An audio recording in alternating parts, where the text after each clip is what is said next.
Okay, John.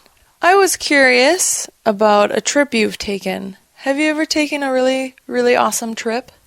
Yeah, I've been on a lot of awesome trips, but I didn't know that trips could be so awesome until I went with my kids.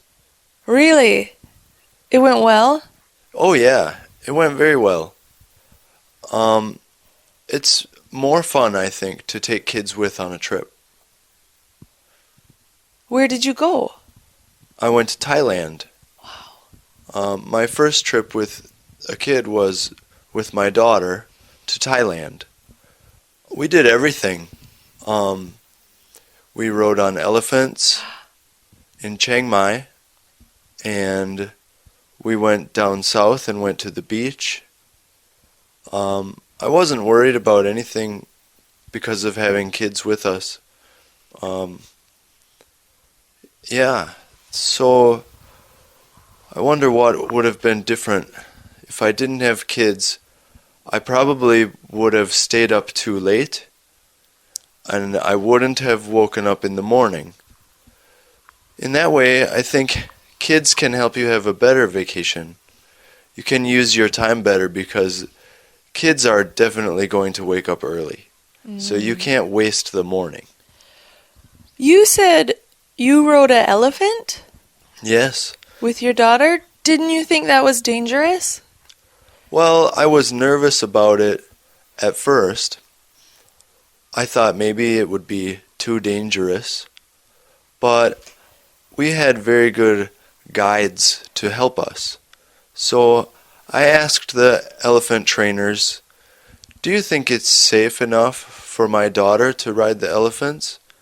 And the trainers told us, yes, it would be very safe. And the trainers were right there with us together from the start to the end, so there was never any risk. Was there anything that you wanted to do, but you decided you couldn't do it? Well, maybe there are some things that younger people would do if they don't have kids, like going out to a dance club late at night. But I wasn't too interested in doing that anyway, so I don't consider that I missed it. Besides a dance club late at night, I don't think there's anything else I skipped. Maybe an amusement park. When you have a baby or a toddler, you can't go to an amusement park and go on a roller coaster. But after kids are older, you can do that too. So, when you went to Thailand, you had one daughter. Do you have more kids now? Yes, now I have a daughter and a son. Is it hard to travel with two kids? Oh, it's a little harder than traveling with one kid, but it's not twice as hard. Ah. There are two kids now, but it's not twice as hard as traveling with one kid. Also, you find that lots of people want to help you. So if you have too many bags, for example, someone will help you carry your bags. Or if you need to feed your kids, because babies can't feed themselves, right? Well, you just have to learn some skills like give one kid some toys while you feed the first child and then switch. So give toys to the other kid and feed the second one. So you learn lots of tricks like that so you can make traveling easier. Well, it sounds like you have a great time traveling with your kids. Thanks for telling me about it. Oh yeah, I want to go on more trips with my kids. I can't wait for our next vacation.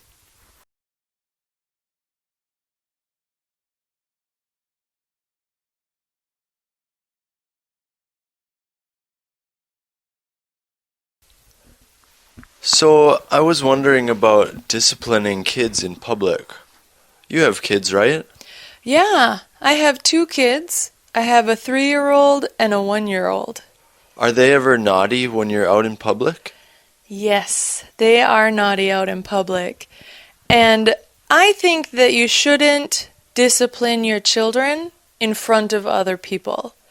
So if I'm out in public and my 3-year-old starts to be naughty and she's crying because she wants a toy from the store or something, I will pick her up and I take her somewhere quiet until she's calm. Like I might take her to the family bathroom or a quiet hallway so she can stop crying and stop making Oh, noise. I see.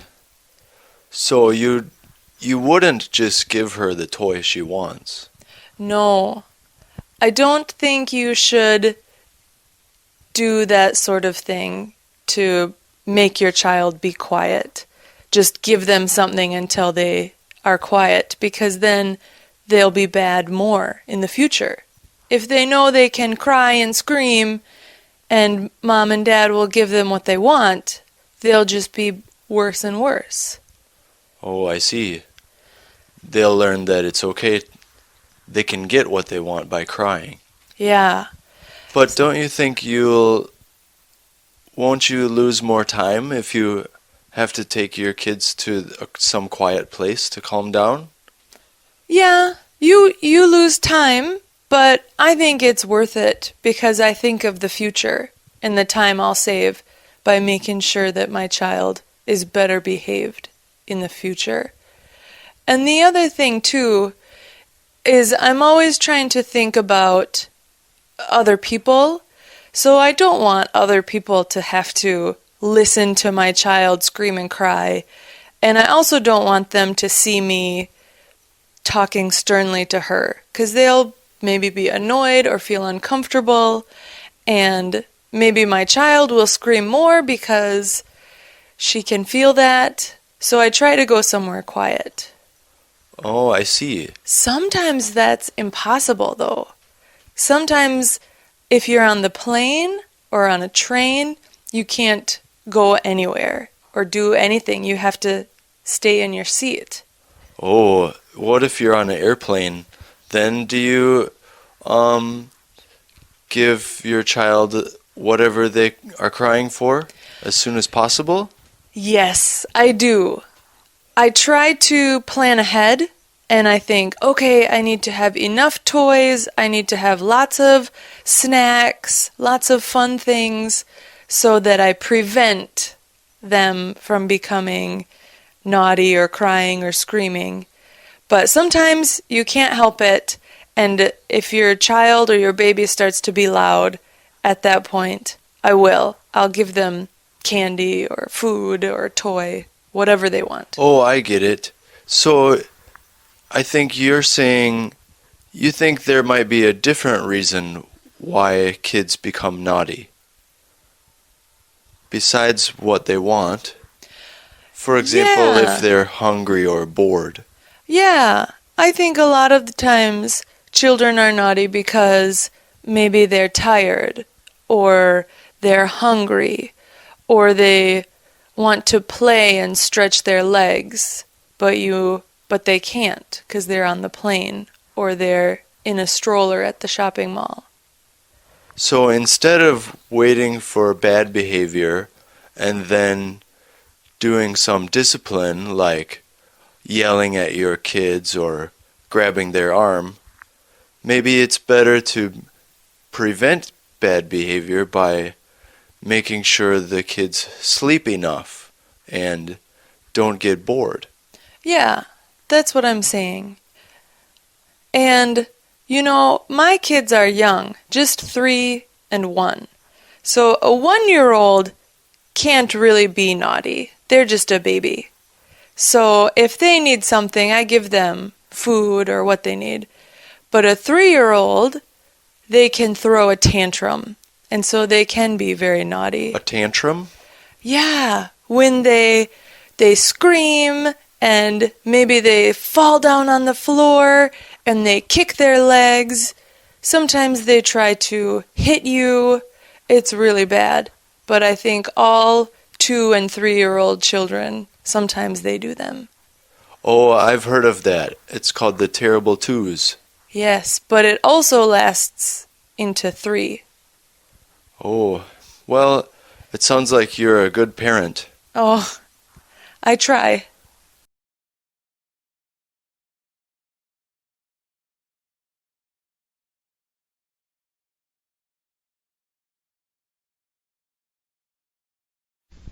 Hi, Abinemi. Hi, Rory. So, I was thinking about food in different countries. Ooh, my favorite topic. Yeah? I love eating. Okay, and some countries have foods which other countries seem to find a bit strange. Mhm. Okay, I'll start something in England, which Okay. people find quite odd, which we think is perfectly normal. Mhm. Do you know lasagna? Yes. Italian food, lasagna? Yes, I do. In England, if you go to a pub, it's always served with chips, French fries. So lasagna and French fries together. Okay. And people just seem to think this is weird, but in England it's completely normal. So I was wondering if you'd come across anything similar to that in countries you'd visited, or even in your own country. All right. I think for me, when I was in Japan, I had they have the combination of bread and noodles. Hmm. So they would have noodles inside of bread, which to me is strange because it's carbohydrates plus carbohydrates. Well, that's quite similar to lasagna and chips, isn't it? You're right. You're right. I would expect bread with hamburger or something more proteinous. Right. But yeah, so that's strange. And I've also heard in Thailand they have corn on ice cream. Yeah, I tried that. How was it? It was strange. Okay. It was really strange because, like in England, we always think corn is something you have with your main course, even though it's very sweet. But actually, it matches quite well with ice cream, but it looks strange. Interesting. Because it's unexpected. Interesting. Maybe a bit like in Japan, back to Japan again, where they have mayonnaise on their pizza. Hmm. And at the beginning for me too, it was very strange when I first tried it. But now, I think from that experience, I've grown used to putting mayonnaise on my pizza. Right. And I actually love it. Okay. Yeah. Yeah, I haven't got to that one yet. Okay. But I know when I went to Belgium, Mhm. in Belgium they always serve French fries with mayonnaise. Okay. And again, when I first tried it, it seemed very strange because in the UK we always have chips with ketchup. I see. But with mayonnaise, it's actually pretty good. Yeah, I think so too. I think what I like is French fries, mayonnaise, and ketchup Together. together. You mix the ketchup and the mayonnaise. I do, yes. You should try it sometime. Well, I will try it, but I do think that's a bit strange. Okay, so in Nigeria, are there any foods which to you are normal, but maybe you think people from other countries might find a bit strange? I think the whole idea of eating with our hands, Hmm. and also the fact that we eat a lot of, I don't know how to say it, describe it, but solid food, we call it. Right. So we have food that's made from yam, like we call it pounded yam. A lot of food that's made from, it's hard to describe. So they're like solid. They're kind of like mashed potatoes, Okay. but thicker. Right. So a yam is a type of potato. A cousin of potatoes, Right, okay. I would say. Kind of, but it's starchier Right. than potatoes. So we have a lot of food that's made in that way. Mhm. So to people that might not be used to that, they find it quite strange that we're eating Right. something so starchy and thick. Hmm. So I think we have that. One thing that's strange to us from the Japanese side is eating raw food, Right. like raw meat or raw fish, Mhm. raw fish especially. Right. For us, even vegetables, we don't. That's another thing actually. And almost anything that's raw, we don't really like. Uh-huh. I remember the first time I had salad. Right. It was, what is this? Am I an animal? Why am I eating uncooked carrots or Mhm. lettuce? So it needs to be cooked. Right. Maybe it goes back to our history. If you Mhm. don't cook it, we didn't have a lot of refrigeration. Yeah. So maybe we're still in that mode Right. a little bit. If you don't cook it, it's not as healthy. Right. So we always want to cook it and make sure it's hot or Mhm. spicy. So I think maybe that would be it. Right. Raw food, raw vegetables, we're still kind of like, no, Okay. doesn't go.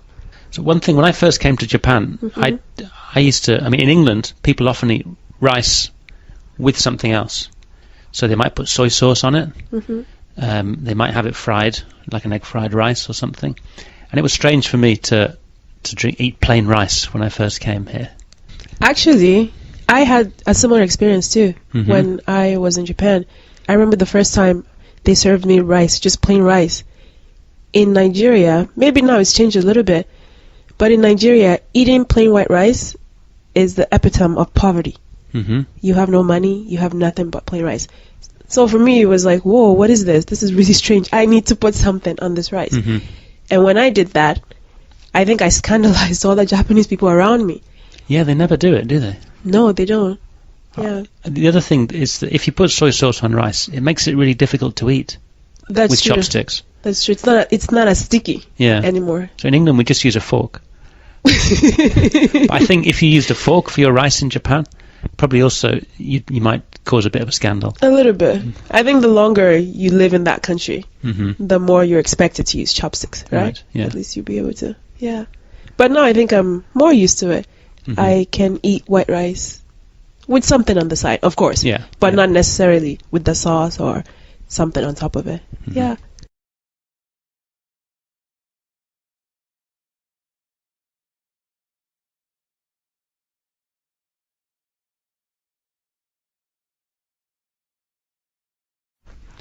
So, Abidemi, do you remember we were talking about food combinations which people find strange? Well, I was wondering, are there any foods which just freak you out, which you'd never eat? Well, I think the older I've gotten, the more I've become kind of hesitant to try new food, which is strange. Yeah. Before, I thought you were going to say more adventurous. The opposite. It is the opposite, unfortunately. Before, the thought of eating insects or cats and dogs didn't do anything for me. It didn't do anything bad. It was just like, oh, sure, I'll try it. Yeah. Before, my philosophy was, if it's food, and if I see somebody else eating it, I'll try it. Right. But now, just the thought of it, of trying to eat a dog or a cat, I don't want to. So did you try some strange foods when you were younger? Yes. I traveled to northern Canada, and I lived in an Inuit community for a little while. And there, they eat a lot of different sea animals. Right. For example, whales. What else? They eat caribou as well. Just different animals. And I tried a lot of that. Right. And I really liked it. It was Okay. good. It didn't do anything bad to me. Right. Yeah, I didn't get sick or anything from it. And you didn't have a problem with the connection between this animal, the whale, and which people have now raised to be like, this is so important for our planet? Personally, no. Right. I didn't. I think, I don't want to say I'm being selfish, but to me, if you're doing it for, not to sell, not for commercialization, and for these people, for those people, the Inuits, it's their way of living. Yeah. It's their way of surviving. Right. So I didn't have any problems with that. So I think maybe in general too, that's where that philosophy before was, if somebody else is eating it and it's okay, I'll try it. Right. Why not? Okay. So I don't know. I've never tried anything like that. But in fact, if I see no. When I travelled in Southeast Asia, I did try some insects. Okay.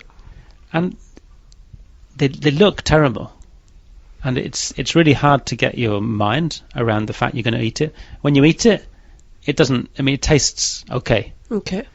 They're normally cooked like maybe candied, so they're a bit sweet or they're a bit salty. All right. So they taste okay, but your eyes continue to tell your brain that there's something wrong. Okay. Okay. Do you think you would try it again? I think I would. I think the future is insects. Okay, the future is insects. That's funny. It's funny in Nigeria. We used to, when I was a kid, we would I don't know what you call them. They were like, I don't want to say termites.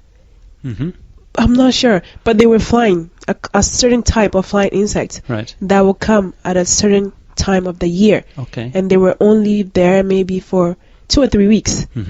And we would just catch them and fry them, just salted and fried. And it was really good. Yeah. And back then, to me, it wasn't anything strange. It was just like, nice. Right. I would think that I would like to try it again because it was just so good, just from my memories. Yeah. But I don't know, I might hesitate now Yeah. to eat it. I think people can quickly become used to strange foods.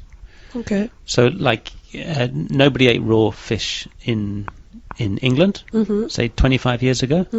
But with Japanese food becoming more popular, now it's perfectly acceptable. Okay. Lots of people like to eat like raw fish. Okay. I think if you say something is healthy, it can quickly gain in popularity. Yeah.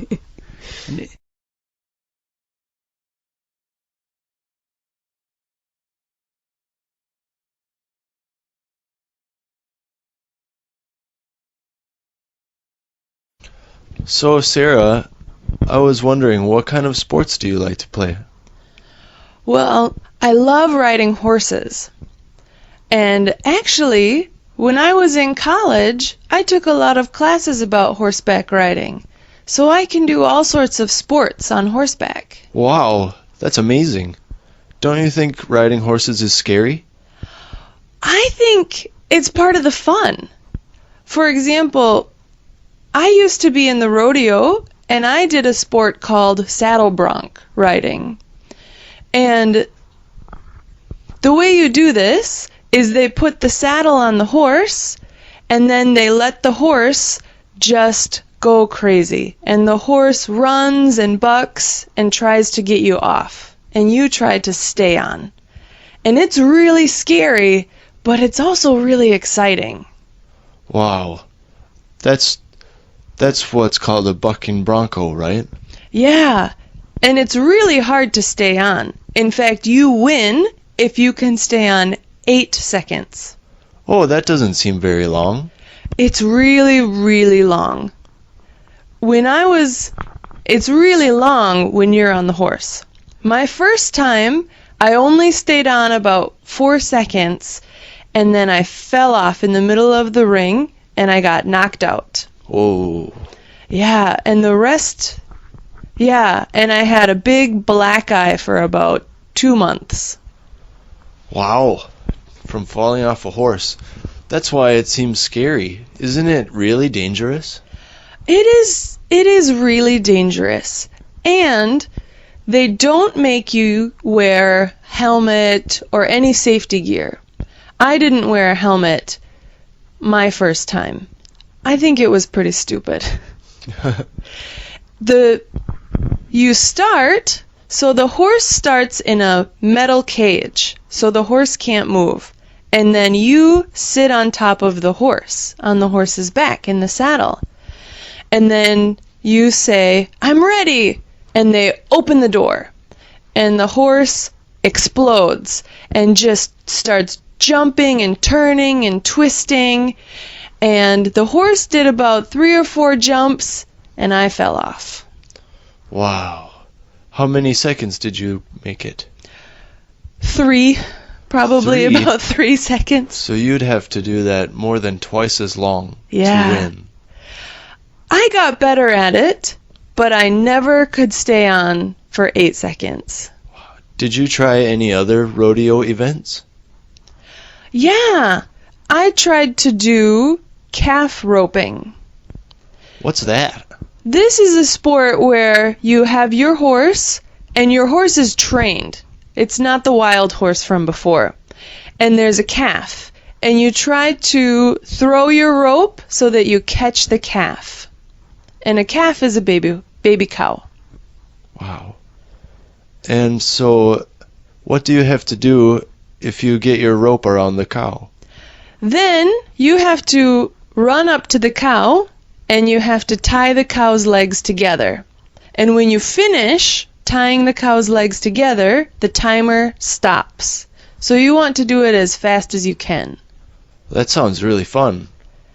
And it doesn't sound as dangerous as the saddle bronc competition. No, it's not as dangerous, but after a while, I started to feel bad for the baby cow.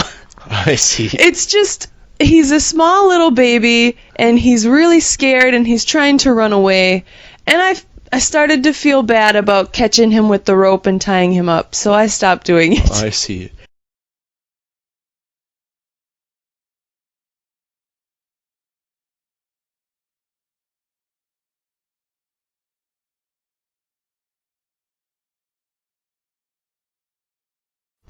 So, Sarah, you talked about competing in a rodeo. Have you done any other sports on horseback? Yeah. Well, not a sport. I used to have a job, and my job was to take people on horseback into the mountains in Wyoming. And it was a really fun job. Every day, we would saddle up maybe 15 or 20 horses, and then we would take beginners, people who had never ridden horses before, and we'd show them how to lead the horses and get on the horses, and then we'd go up into the mountains for 2 hours or 4 hours or sometimes all day. Well, that sounds great. Yeah. That was your job? That was my job, and it was really fun. We would walk along these cliffs, and people would get nervous, and they'd say, "Oh no, isn't my horse going to fall down the cliff?" And I'd say, "No, your horse doesn't want to fall down the cliff, just like you." Yeah, right. And the horses were really good. And to be honest, the horses mostly ignored the people on their backs. The Really? horses, they knew the path that we were taking. Oh. And sometimes people would want to do something that's dangerous, like go too fast or go a different way. Yeah. And the horses would ignore the people and go the way they're supposed to. Oh, that's probably better. Yeah. What about wild animals? You're going on horseback trail rides through the mountains, right? Yeah. And the area we went through was famous for elk. We saw lots of elk. And, you know, where there's elk, there are also the animals that eat elk. So there were mountain lions and bears. Bears. I never saw a bear, but I always told the people I was with, I said, "Don't worry, guys, if you see a bear, you don't have to be faster than the bear. You just have to be faster than the slowest horse." Oh, that's a good one. Yeah. Did the visitors like that joke? They did. They thought it was really funny until I pointed out which horse was the slowest. And then that person got really nervous. Yes, what about mountain lions? Did you see mountain lions? Did you ever see a mountain lion? I never saw a mountain lion, but one time the horses were all acting really nervous and they wouldn't go forward. And I didn't know why they were acting this way. Oh. They refused. And so I ended up turning around and we went off the trail and we had to make a big circle. Really? And then later I found out that there had been a warning that there were mountain lions in the area. And so I think that's why the horses refused to go. Wow, those horses sound pretty smart. Yeah. Sometimes in the morning, when we were the first people on the trail, I would see tracks, like wolf tracks or cougar tracks. But I never saw the real animal. Oh, that's probably lucky. Yeah. Sounds like you had a really fun time at that job. Yeah, it was really fun, and we were outdoors every day. That was my favorite part. The air was so clean, and I loved working with the animals and being in the sunshine. It was great.